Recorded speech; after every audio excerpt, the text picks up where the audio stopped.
Welcome back to New Rockstars. I'm Jessica Clemons, and this is a breakdown of the newest and first official trailer for Ironheart. Well, first for us, because some other people got to see the footage. It doesn't matter. We're back with Riri Williams after Wakanda Forever in her hometown of Chicago as she attempts to build the best suit since losing her vibranium suit in Wakanda. Little does she know the troubled path that leads her down in this 6-episode series on Disney Plus premiering June 24th. So let's take a look at this trailer scene by scene to see those little details you might have missed. But before we get into it, may I just ask, have you checked out nerdriot.shop where you can find the latest and greatest in New Rockstars merch? Right now we got some Thunderbolt t-shirts. You guys, we love the movie. Go get these Thunderbolt t-shirts. They're going hot off the shelf. We also got this Future Foundation shirt, which is also flying off the shelf. You know what else is flying off the shelf? The WLF hat from Last of Us. Oh my God. Everything is going crazy right now. Go check out nerdriot.shop. That's the best way to support the channel. This video is sponsored by Squarespace, the all-in-one platform that makes launching your own website a breeze. Okay, let's get into this trailer. The trailer opens on the Chicago Harbor, overlooking the Chicago Harbor Lighthouse and the Chicago skyline. The design on the corner of the screen are from the inside of Riri's suit. We are Riri. Riri then takes us to Desperito's Pizzeria, and there's a number on the front of the building that I tried calling, so you don't need to call it. It goes nowhere. Riri has a card in her hand, so she's been summoned here to this lifeless building, and this situation feels similar to Riri in What If Season 3 Episode 5. She secretly went to the power broker to get materials to make a suit strong enough to defeat White Vision. In this show, we'll see Riri try to recreate or make a suit better than any suit she's ever made, and like the What If Riri, she has to interact with some shady people to get what she wants. When she reaches the elevator, we get a Saw-like escape room type of situation, which, okay, this is weird. Also, side note, if this was me, I would just lay there and die. Simple as that. Riri's on the verge of being killed when her assailants give her the chance to escape by retrieving a gas mask. However, demonstrating her brilliance as an inventor and thinker, Riri chooses to break out of the elevator instead of getting the gas mask. Rather than playing their game, she decides to forge her own path. Then we meet Parker Robbins, aka The Hood, played by Anthony Ramos, and we knew from set photos, announcements, and just about anything that he was going to be played by Anthony Ramos. Parker Robbins in Marvel Comics was a small-time thief who was always doing small-time thief shit, and then he was attacked by a demon, so he shot that demon and stole its hood and boots, and then when he put them on, what do you know, he gets possessed by it. We also saw the Hood in Season 3 What If 1872. Here, the Hood was originally the outlaw before Shang-Chi's sister, who killed him and took the Hood for herself. It looks like here he's already working with the cloak that will eventually bond to him, and I expect the cloak will eventually turn this man crazy, which we'll get into a little bit later in the trailer. We get the glitchy banner for Marvel Television, and the glitches along the side emphasize that this is a tech show, and Riri is an engineer, and we're actually within Riri's suit right now. In the bottom corner, you can see there's a bunch of random numbers, but there's also a code script that says do something else, and above it says stuff to write. And I like that these are probably just placeholder notes for unfinished code. I don't know how to code, and I haven't done it since MySpace.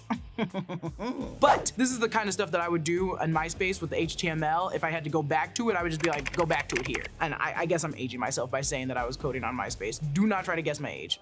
It's not hard to guess. And this is when we begin hearing Doechie's Crazy, and this song is actually perfect for Riri Williams. To quote Doechie, Crazy is about uncontained power, creativity, and confidence. She also discusses how people often label someone as crazy when they fear or don't understand them. This idea resonates with Riri Williams, who seeks to push her own limits to create something extraordinary. Although those around her see it as impossible, she believes she can do it, hence, she is crazy. We then get Riri walking down the street at night. As another famous reminder, our girl's from Chicago, she's wearing the Jordan and Nina Chanel Abney hoodie. Nina Chanel Abney is a Chicago native artist who collaborated with Jordan and made a full apparel collection celebrating basketball. This sweatshirt commemorates Jordan after winning the 1996 NBA Finals with the Chicago Bulls. When the camera rotates and picks up from her walking at another angle, we can see that this building is this location. This is actually the Coda Tech Square. Now, I'm not from Georgia, but just going through the research, this is a tech spot with a high population of startups and corporate workers among the restaurants and retail stores. Now, will it be this in the show or a fancy location that we're gonna call Chicago? We don't know. They shot some parts of the series in Chicago, but we know how Disney loves working in Atlanta and shoots around there as well, so. We're then at the MIT labs. It's hard to make out what the door says, but from the Ironheart featurette released on Tuesday, we know this room is Stark Annex Hangar. We'll meet him soon, but we see that the teacher, who is the comedian actor Jim Rash, who you might remember from Community, he's also featured in Captain America Civil War and credited as the MIT liaison during Tony's visit. In the small cameo in Civil War, it's after Tony Stark approved everyone's projects to be funded by the September Foundation. It was initially announced in 2015 as a scholarship for students from urban city schools and later expanded to include MIT. So this annex must have been donated by Stark Industries, and the pieces for the story are starting to connect to the greater MCU. It makes sense that Riri has easier access to Iron Man's blueprints and various Stark accessories as they were donated to the school to further their studies and projects. These are the resources that she's using to build her suit. Then we see her suit up, and this is the first time we're seeing the suit in the trailer. This is her white suit that we'll get a better look at later, and I'll refer to it as the white suit. Still, technically, I think this would be considered her Mark III or Mark IV suit, seeing as her first suit was the one that Talakaniel destroyed in Wakanda Forever. The Wakanda suit she made with Shuri is Mark II, and now this one I assume is suit 3, coming before the Hard and Gray one that we're going to see throughout the remainder of the trailer. I know some folks could recognize this as the Mark III, which can also be the case. We just don't know the chronological order of these last two suits yet. This white suit is similar to the one she made in the comics, which also was made with an MIT in secret, and of course it resembles her suit from What If Season 3. We'll see her test this suit a couple of times through trial and error. The following sequence shows everything blowing up when she's trying to use it, but from the featurette, one test seems to be successful enough. Jim Rash tells her she's not the first genius coming out of MIT, and she's not. Ned and MJ are there too. He says this as he's working on some sort of machine, though I think this is the date on the box, and it reads July 25th, 2025, which correlates with the July date on the elevator inspection certificate that Riri broke at the beginning of the trailer. According to Marvel's official timeline book, this takes place during She-Hulk, and I mentioned this in my Tuesday video. For more grounded Disney Plus shows, Ironheart's going to take place around the same time as Echo, She-Hulk, and Ms. Marvel. So depending on how many months the show covers, we could see some snippets of news from LA or characters soon to appear in Ms. Marvel. And I know I say months because that feels insane. Maybe it spans weeks, but we do see Riri's hair change 3 times apart from the Wakanda flashback in the trailer, and black hair can stay up in those dudes for a long time, so I think this could span the summer. Additionally, this is the date the Fantastic Four is set to release in theaters. The other date reads 1608-02-088, which I could not figure out unless they're referring to Fantastic Four Volume 1, issue number 608, which I don't even know if it does. This issue of Fantastic Four has Reed with Black Panther searching deep under Wakanda. They go to the City of the Dead. Storm is also there. It's a lot, and it doesn't really have anything to do with Riri Williams. Then we're taken to another shot of Chicago. This elevated train in the financial district is a shot people use to show off Chicago a lot. I only recognize it immediately because they show it in The Bear. Then we meet Manny Montana, who you might have seen in Good Girls. He's playing Cousin John, and there is a cousin, John King, who is also featured in the comics. He helps Parker Robbins with his thievery. Then we see a flashback of Riri from Wakanda Forever, where she began making her suit. And I love that she refers to this as an internship, which we all know damn well that's not what it was. Also, I don't think she can confirm it was an internship, seeing as Shuri is wandering outside of Wakanda now, currently nowhere to be seen. However, the Wakanda design group, which helped Sam in Brave New World, was at one point led by Shuri. So if Wakanda is taking interns, she could probably just say, I worked with the Wakanda design group, and no one really bat an eye. They'll probably believe her. I know there's somebody sitting out there watching this video who's stalling on a big project, and it's okay. I do it too, all the time. But if your big project is getting yourself a top tier website, quit stalling and use Squarespace. It's quick, it's easy, and the website you end up with will look professional and polished. Squarespace is the all-in-one tool that gives you everything you need to make a website that looks good and does whatever you need it to do. Every Squarespace website is optimized to be indexed with meta descriptions, and auto-generated sitemap, and more. So you show up more often to more people in global search engine results. And with just a few clicks, Squarespace can help you untangle digital payment platforms, making it easy to start receiving payments right away using popular payment methods like Apple Pay, ACH Direct Debit, Klarna, and more. If you're not a graphic designer, don't worry. Squarespace's design intelligence tool makes it so easy to get your website looking just right. It combines 2 decades of industry-leading design expertise with cutting-edge AI technology. Head to squarespace.com for a free trial, and when you're ready to launch, go to squarespace.com/newrockstars to save 10% off your first purchase of a website or a domain. This scene alternates between her working in Wakanda, utilizing their advanced and impressive technology, and using an anvil and a hammer in her own living room. This setup highlights her innovative nature and persistence in creating, despite the undeniable limited resources she's facing now. Robin says he can give her the tools to help her carry out her vision, and then we see a fat stack of cash, so we know this ain't good. We're then taken to a control room where Cousin John and the team are breaking in, and there's a screen in the back, and you can see the metro lines of Chicago. It also looks very funny to me because this map is kind of rotated. Normally the map looks like this. They put Lake Michigan at the top, which is weird. Then we see Riri's brought her suit atop of a car. This man helping her pull back the Chicago Cubs flag is Alden Ehrenreich, who's playing an undisclosed role. But Scooper Can We Get Some Toast mentioned he would be playing Obadiah Stane's son Zeke, who Riri will go to for a secret stash of black market tech to hopefully upgrade her armor. And this is a scoop, I should say, again, just so you don't think it's hard in evidence, but it's a scoop I'm beginning to believe. The suit on top of the car is the one we see throughout the remainder of this trailer. This scene could be her fixing it and upgrading it to become the machine we see later in the trailer, strong enough to stop the box truck. Alden could be holding any piece of equipment here in this scene, but doesn't it kind of resemble Tony's arc reactor a bit? Maybe it's some version of an arc reactor? In her Mark I suit, she has a version of an arc reactor. It's shaped like a heart. And her Wakanda suit, I don't think it needed one because it's created from vibranium. And we don't see it in the newer suit, or at least as forthcoming as the first suit or Tony's suit. So it might be hidden, stored away, or as most technology is, upgraded. Then we get this scene. I love this scene. So Riri has some wires connected to her temples, and the powers start flickering and doing some Frankenstein shit. Well, in the comics, Riri created an AI from scanning and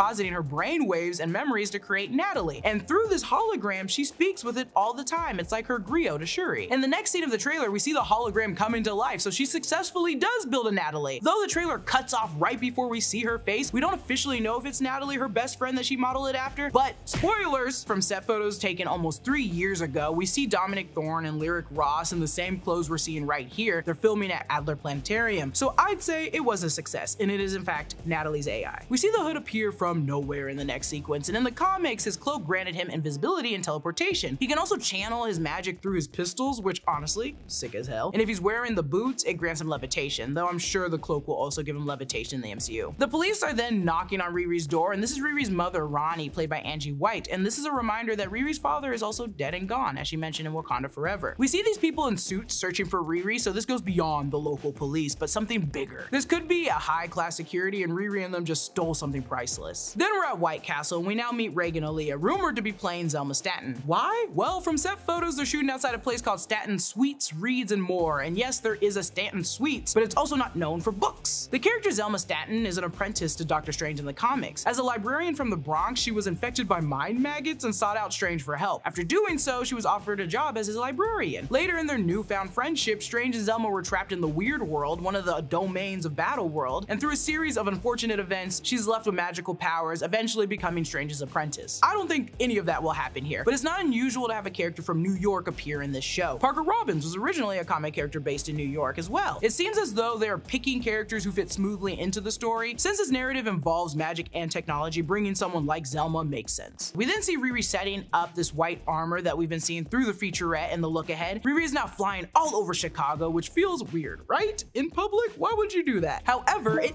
isn't. Remember how she told Shuri in Wakanda Forever there's an entire YouTube channel dedicated to her sightings? That thing can fly. There's an entire YouTube channel dedicated to sightings of me. So there's someone down there just recording this with their phone. We see Parker Robbins' sick dual pistols that he'll certainly be channeling that magical energy into. And also, how funny is this scene? In broad daylight, in the MCU, if I was a civilian, I'd be like, damn, another witch? Like, what's up, Doctor Strange? And then he'd pull out those 2 Glocks and unload on me. I wouldn't even think this is a super-powered individual. I just think this is a madman in a cloak. As Riri's friends warn her, we see Parker Robbins' back, and boy, that cloak is really bonding to his back. So the Hood in the comics basically corrupts you and influences a lot of your bad actions. In What If 1872, we see how the Hood affected Shang-Chi's sister. It made her more ruthless and dangerous, and once the cloak was detached, she was back to her normal self. Even Shang-Chi said, "You didn't kill her, Kate. The Hood did." And I think that part of the story we'll see in Ironheart. Parker Robbins' motivation combined with the magical corruption of the Hood will gradually transform him. And I also like the details to see how the cloak is killing or affecting him. The markings resembling like veins spreading over his tattoos, and the roots seem to be pulling poison through his body. It is